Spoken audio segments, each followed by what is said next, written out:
Hi, my name is Dr. David Allen, and I recently retired from private practice after 20 years and over 220,000 patient visits.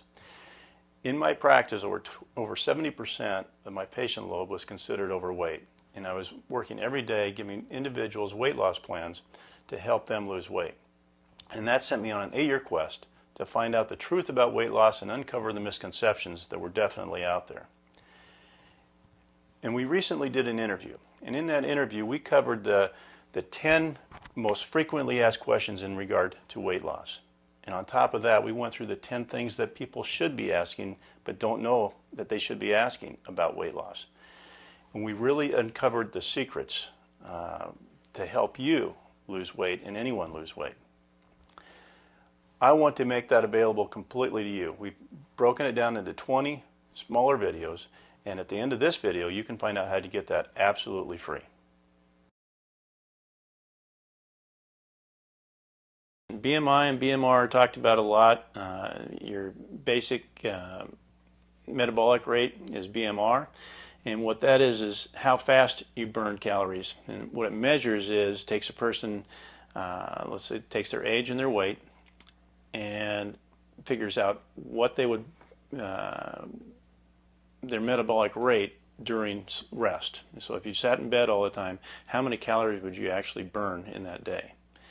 Okay, so BMI is basically measures your fat in comparison to your age and your height. So you put those two things together, you put your weight and your BMI and your BMR, so you know your body fat and how many calories. You can calculate what you need to do to lose weight. Now keep in mind that BMI was developed 60, 70, 80 years ago, and it doesn't take into effect bone size. So you can have a 220-pound linebacker that plays for a professional football team, and you measure his BMI and it's going to say that he's overweight, where he's absolutely not. He's just got a lot more muscle and his bone structure is higher, that he needs to have more weight. So you can't always depend on the BMI, but it's a good measurement of where you want to be. So let's say that you're 6 foot tall and you weigh 260 pounds, you're overweight.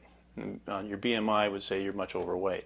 And what you should be at 6 foot tall is, let's say, 185 to 190 pounds as a male.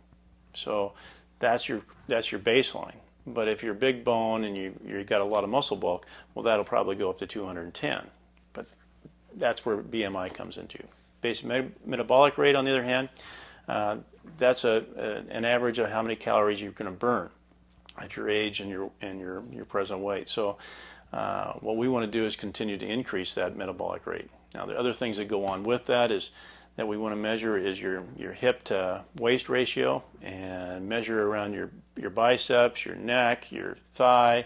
And the reason we want to do all those measurements is because, again, you could be losing some weight and fat weight and look at yourself and you can tell that you're definitely thinning down, but you jump on the scale and it says, hey, I only lost 3 pounds in the last couple of weeks.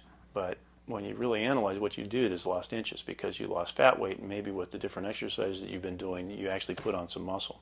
So there's a lot of measurements that we show you and encourage you to do in the beginning to give yourself a level, and then continue to measure yourself as you go through a program.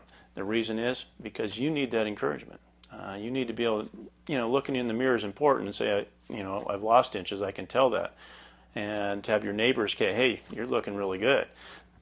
That's encouragement. But along that way, if you can measure yourself and you've got a 34-inch waist, and then you measure it a few weeks later and it's down to 33.5, you know that you're going in the right direction. And then it's down to 32, and then it's 31. You know you're going in the right direction. Same thing with your thigh and your biceps and your neck, where you're losing weight, and your chest area. Those are all encouraging things, and so we definitely encourage you to do those kind of measurements. Hi, Dr. Allen again, and thank you for watching. Now, to get your hands on all 20 videos absolutely free, go to this link that you see here. Oh, by the way, there's a free bonus there for you as well. See you on the other side.